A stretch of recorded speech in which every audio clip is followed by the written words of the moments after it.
වන්දේරු ඔයාලා අදත් එකතු වෙලා ඉන්නේ සයන්ස් ෆැමිලි YouTube channel එක සමග.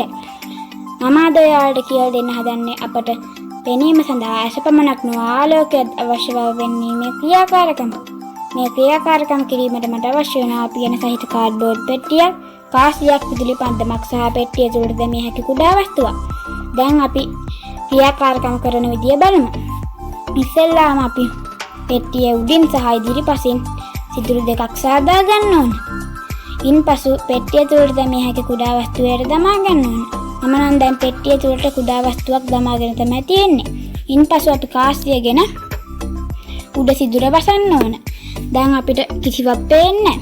ඊට පස්සේ අපි කාසිය ඉවත් කොට විදුලි පන්දම දමා උඩ සිදුර තියන්න ඕන. දැන් අපිට පෙට්ටිය තුළ යම් ද්‍රව්‍යයක් පේනවා. දැන් අපිට මේකෙන් නිගමනය වෙනවා අපට පෙනීම සඳහා ඇස පමණක් නොව ආලෝකයක් අවශ්‍ය බව. අපි මෙවැනි ක්‍රියාකාරකමකින්